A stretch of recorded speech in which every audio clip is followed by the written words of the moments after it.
Sou a Aline Dermiglio, psicóloga clínica, e vim falar sobre saúde mental em tempos de pandemia, tá? A pandemia do novo coronavírus, ela trouxe uma série de desafios, né? Tanto para o sistema da saúde como um todo, como para a nossa saúde mental, tá? Hoje nós estamos muito mais angustiados, com medo, muito inseguro.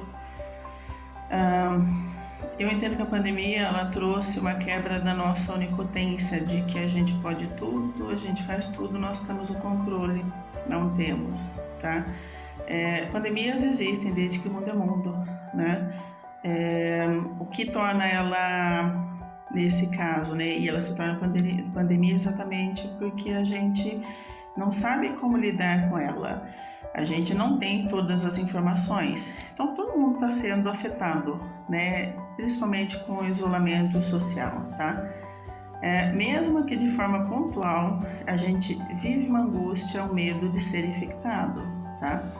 Além disso, o isolamento social, isso provocou uma mudança significativa na nossa rotina, tá? Hoje a gente não tem mais mesma forma de viver, de agir, como alguns meses atrás, tá? Se eu for usar a psicanálise, ela diz que o que nós estamos passando é um trauma, né?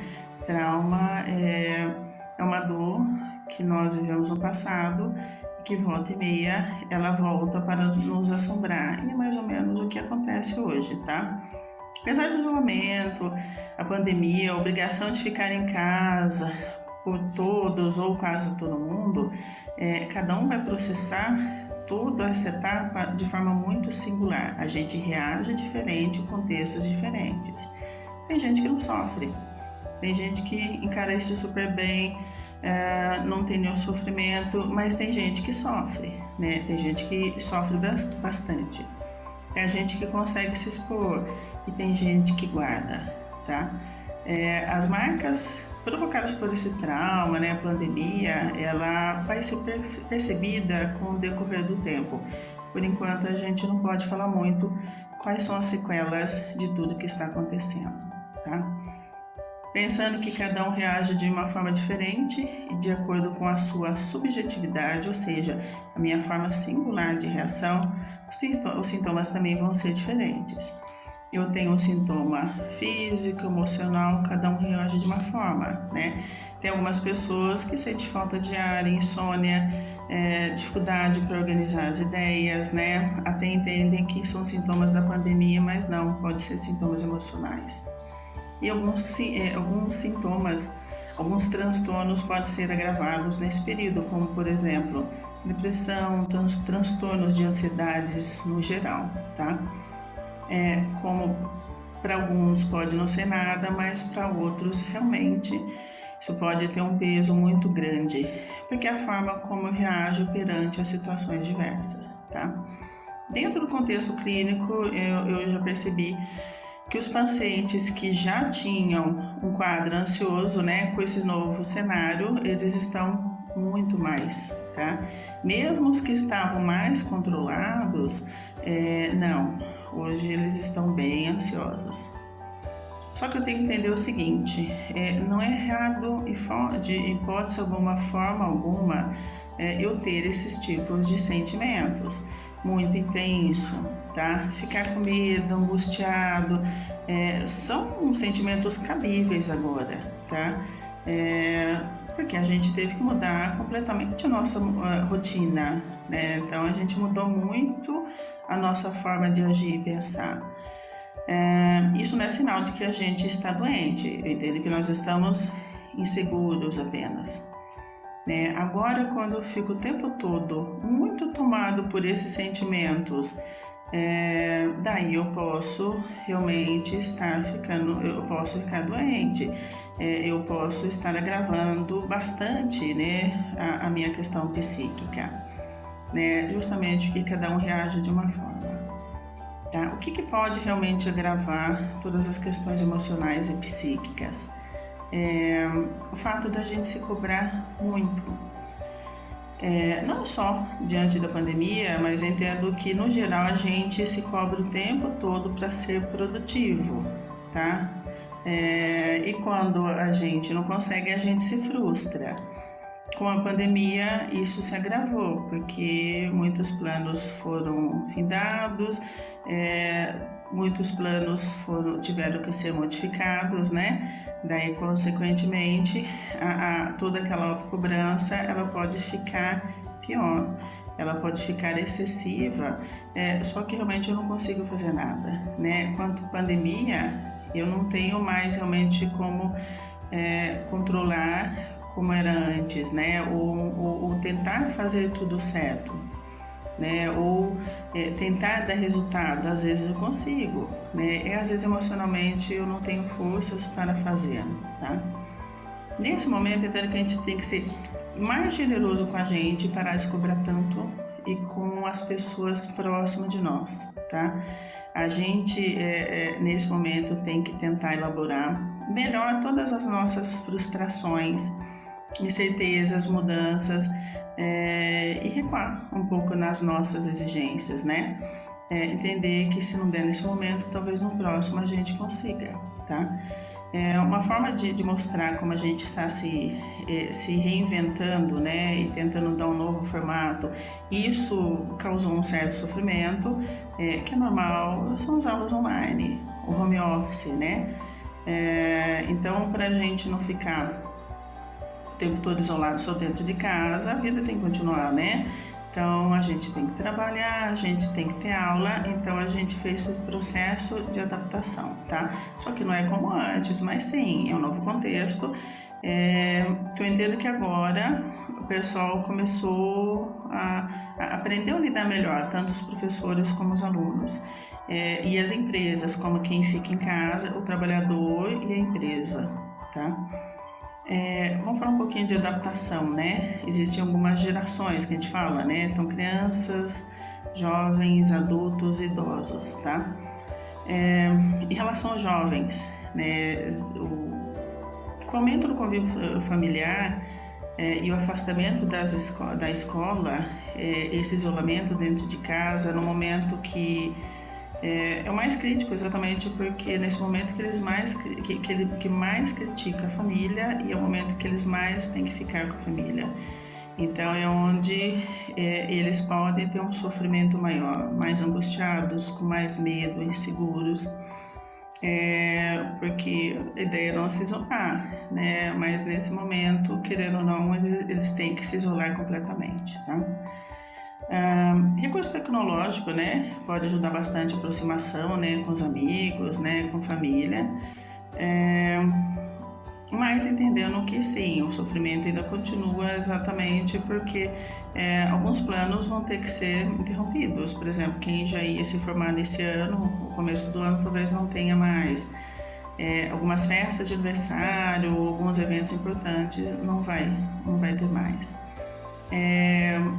Os adolescentes podem sofrer mais e nesse contexto os pais têm que ter um pouco mais de paciência, tá? Assim como os jovens, os idosos também podem sofrer bastante com a pandemia, tá? Por que os adultos nem tanto? Porque tem uma vida mais, tem uma vida social maior, mais intensa, sai mais, tem mais autonomia.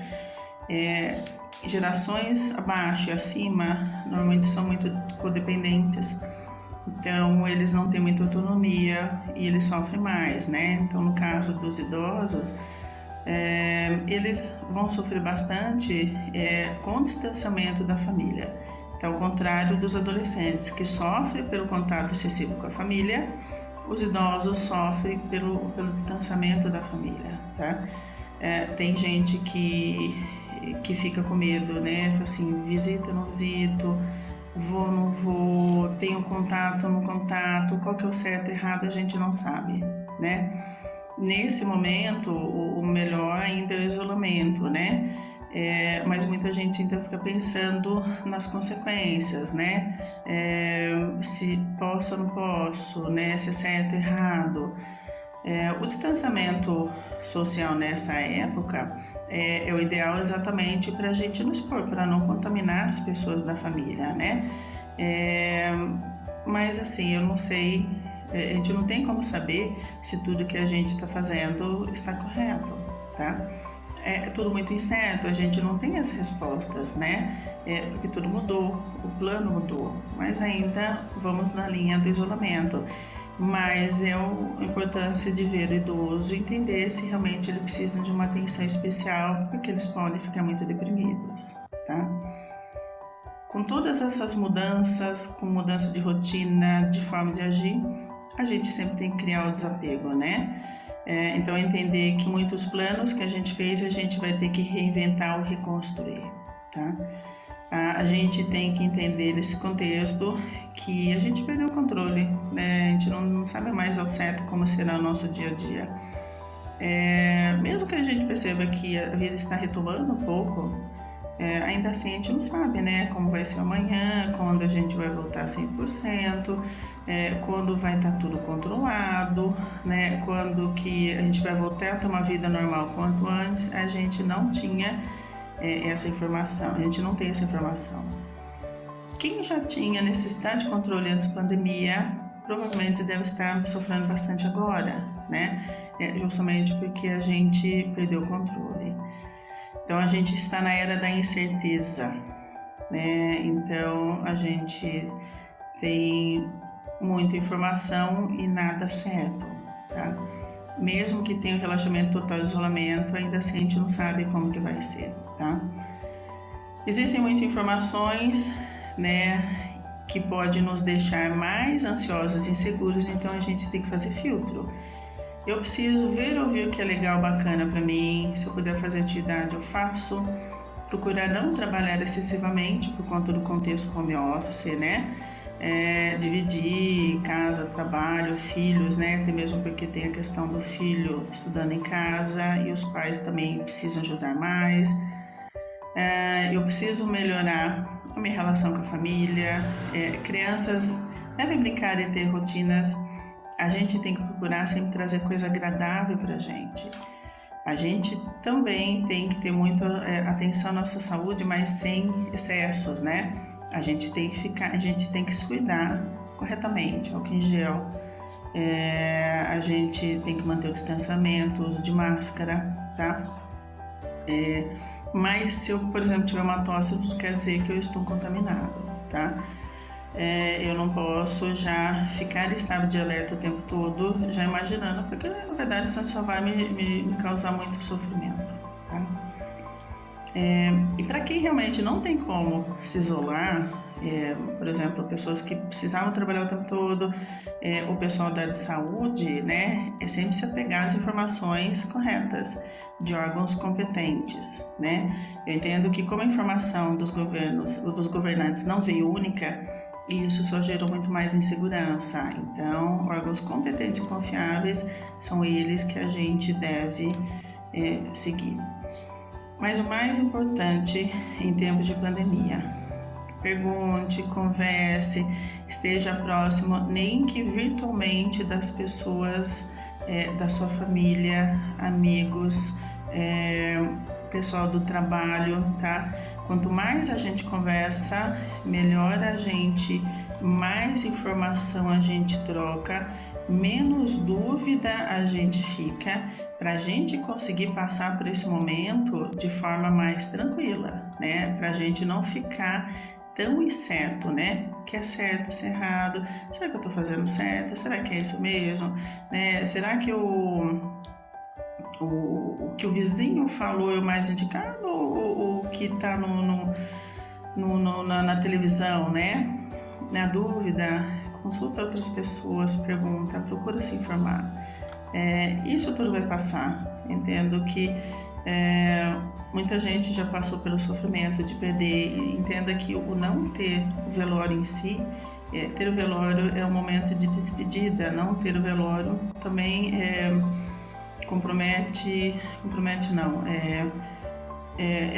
a dificuldade de elaborar luto, né? Cada vez que eu perco uma pessoa querida, eu tenho que elaborar esse luto, faz parte, até pra gente ficar com aquela coisa boa e bacana da pessoa, aquela saudade, bons pensamentos, né?